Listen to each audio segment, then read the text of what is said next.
Hai, Assalamualaikum, salam sejahtera dan salam Malaysia Madani. Saya Nur Alin Safia, wartawan dari Kru TV PSS SMK Sri Aman.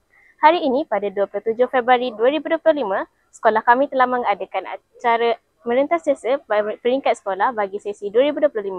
Jom kita tengok bagaimana suasana merentas selesa pada hari ini.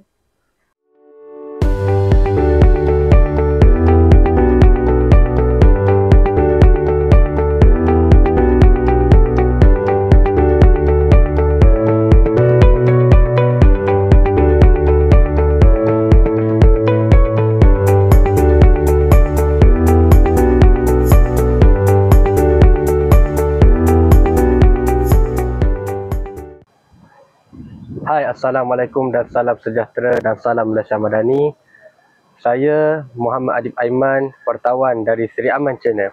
Kini saya bersama Guru Penolong Kanan Co-Curriculum iaitu Cikgu Nur Azman bin Muhammad Zain. Baik Cikgu, saya ingin menanyakan beberapa soalan.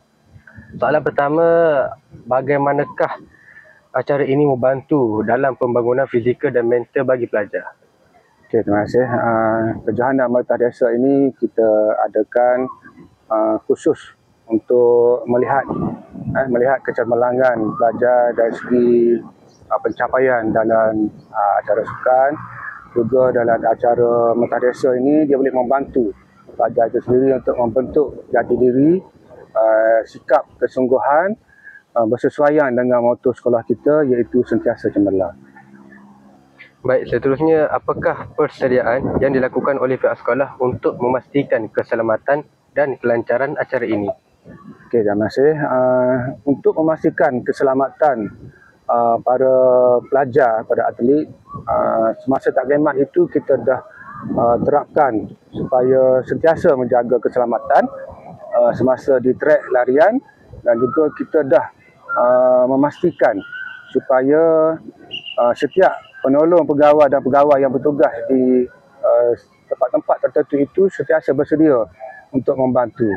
Juga para atlet yang ada masalah asma ataupun lelah, kita awal-awal lagi tak benarkan mereka menyertai supaya tidak boleh mendatangkan risiko pada kita.